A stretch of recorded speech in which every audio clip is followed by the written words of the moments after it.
గోదావరి జిల్లాలో గోదావరి తీరంలో ఉన్న ప్రతి ఇసుక ర్యాంపులో కూడా ఇసుక అక్రమాలు పెద్ద ఎత్తున చోటు చేసుకుంటున్నాయి.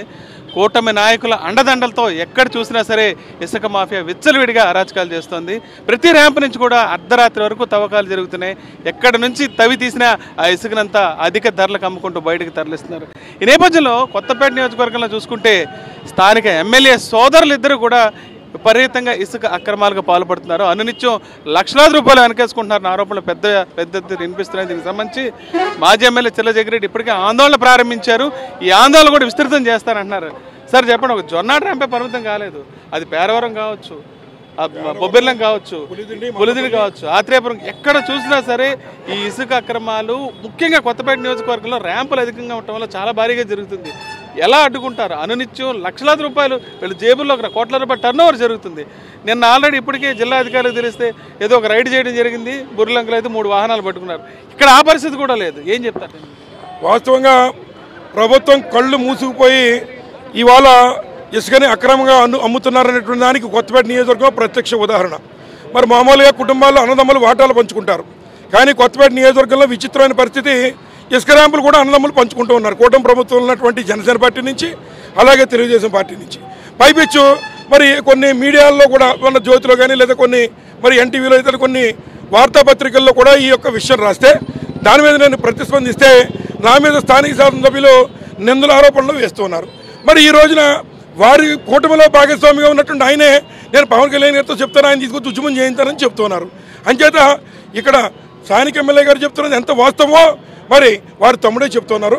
కాబట్టి ఈ యొక్క నియోజకవర్గంలో వెచ్చలవిడిగా ఏదైతే ఒక్క జొన్నాడే కాదు, పులిదిండిలో కానీ, ఆత్రేపురంలో కానీ, ఓబలంకలో కానీ, మందపల్లిలో కానీ, మరి కేదార్లంక నుంచి రాకున్నటువంటి బ్రిడ్జి మీద నుంచి మరి బోడిపాలెం వంతెన దగ్గర నుంచి కానీ రాత్రి మారితే బండారు ట్యాక్స్ అనేటువంటిది కొత్తపేట నియోజకవర్గంలో వసూలు చేస్తూ 15,000 రూపాయలు ఇక్కడ లారీకి తీసుకుని మళ్ళీ దీన్ని మళ్ళీ అమలాపురం పట్టుకెళ్ళి 30,000కి, అలాగే ఇక్కడి నుంచి వైజాగ్ పట్టుకెళ్ళి 1,00,000 రూపాయలకి అమ్ముకుని కోట్లు ఆర్జిస్తూ ఉన్నారు.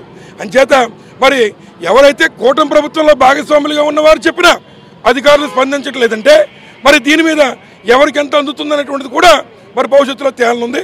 నేను చెప్పింది వాస్తవం కాకపోతే మరి నిన్నగాక మొన్న మరి ఎవరైతే మరి రాజమండ్రిలో ఉన్నటువంటి తూర్పుగోదావరి కలెక్టర్ గారు మరి ఇక్కడ మారంపూడి దగ్గర బుర్లంక దగ్గర రైడ్ చేసి 3 జేసీబీలు అసలు మరి నిప్పే లేకపోతే పొగెట్లా వస్తుందని అడుగుతున్నా. 3 జేసీబీలు మరి అక్కడ సీజ్ చేశారు. మరి ఇక్కడ నిమ్మకి నీరెట్టినట్టు ఏందో చందంగా ఎక్కువ ఉన్నటువంటి అధికారులు ఎందుకు కూర్చుంటున్నారో తప్పనిసరిగా దీని మీద ఒక ఉద్యమం చేస్తాం. ప్రజలకి ఇవ్వాల్సినటువంటి ఇసుక ఉచితంగా అందుబాటులో తీసుకొచ్చే కార్యక్రమం చేస్తాం. అవసరమైతే వైఎస్ఆర్సీపీ నుంచి మరి ర్యాంపులు వేయించి అంతా కూడా లేబరు వారు లోడ్ చేసుకునే డబ్బు లేబరే తీసుకుని వారు పట్టుపోసుకునే విధంగా మేము చేస్తాం.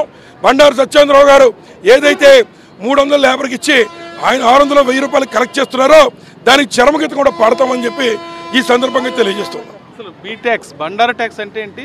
ఎందుకు ఈ బండారు ట్యాక్స్ ఇంట్రడ్యూస్ చేసుకొని ప్రతి వాహనం దగ్గర నుంచి వసూలు చేసే ప్రయత్నం? వాస్తవంగా పూర్తిగా సిగ్గనేటువంటిది వదిలిపెట్టేస్తే ఏదన్నా చేయొచ్చు.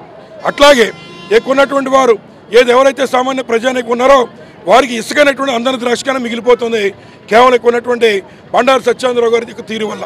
ఏదైతే మరి ఈ నియోజకవర్గంలో ప్రతిదానికి ఓ రేటు పెట్టి మరి ఉన్నటువంటి షిఫ్ట్ ఆపరేటర్ల దగ్గర కానీ లేదా మార్కెట్ యార్డ్లో ఉద్యోగాలు చేసే వాళ్ళ దగ్గర కానీ లేదా ఒక అధికారి రావాలంటే కానీ ఇలా ప్రతిదానికి ఒక రేటు పెట్టి కోడి పందాలకి దగ్గర మొదలుపెట్టి కోడి చూపుల వరకు కూడా ఈ రోజున మరి లంచాలు వసూలు చేసే కార్యక్రమం చేస్తూ ఉన్నారు.